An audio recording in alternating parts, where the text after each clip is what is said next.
But now, to more serious matters and the appalling human crisis to our north. By the time this news bulletin ends, it's estimated at least 115 people will have died from COVID-19 across India. The heartbreaking pictures out of India over the last few days make the COVID-19 pandemic look like an old-fashioned plague. Patients gasping for air as oxygen supplies run out, desperate victims turned away from hospitals, mass cremations, and cases and deaths setting new records every day.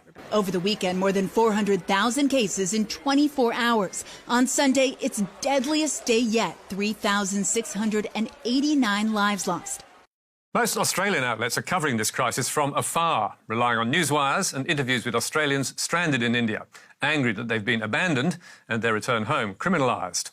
From Delhi, Emily McBurney dropped this bomb on Today. You know, Scott Morrison had a lot of time, in a lull time, to get Aussies home, and that didn't happen by Christmas. And now they're going to be coming home as ashes or in a body bag. Well, it's sobering, isn't it? For those on the ground, the reporting challenges are immense, not least from the threat to their own health and safety. As New York Times correspondent Jeffrey Gettleman wrote last week, I'm sitting in my apartment waiting to catch the disease.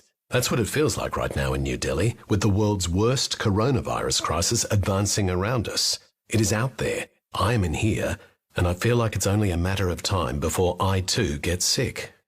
The ABC is the only Australian newsroom with a journalist, James Oaten, based there. And he's been filing for TV and radio around the clock, trying to gauge the true scale of the pandemic, which is even worse than we're being told. There's many factors contributing to the underreporting. Crematorium workers and ambulance drivers say people are dying from COVID, but they're not being tested, so they're not included. Health experts say too often people are being recorded as dying from other illnesses instead of COVID, defying World Health Organization protocols. And what makes it even harder to know how many are dying is that India's national government, led by Narendra Modi, has consistently downplayed the crisis and attempted to throttle criticism of its management. As investigative reporter Rana Ayub told Channel 4, the government is hell-bent on hiding the real numbers. My conversations with health officials have revealed, and of course various reports that have come forth, that the death figures in India are at least 10 times higher than what is being revealed to us right now.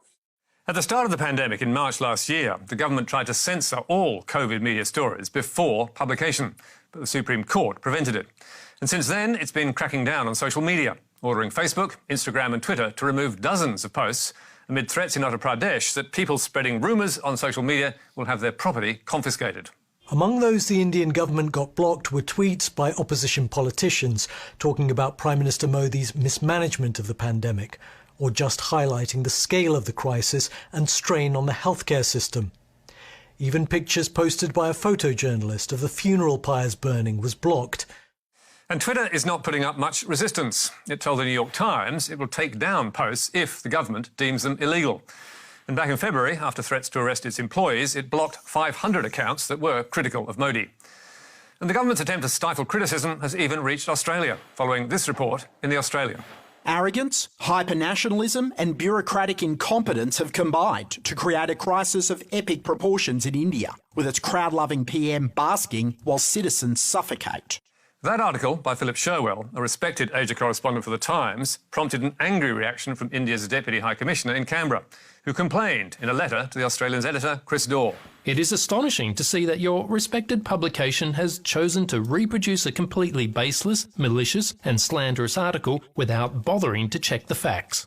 The High Commissioner also demanded a rejoinder to set the record straight, which Chris Daw tells us will not be forthcoming.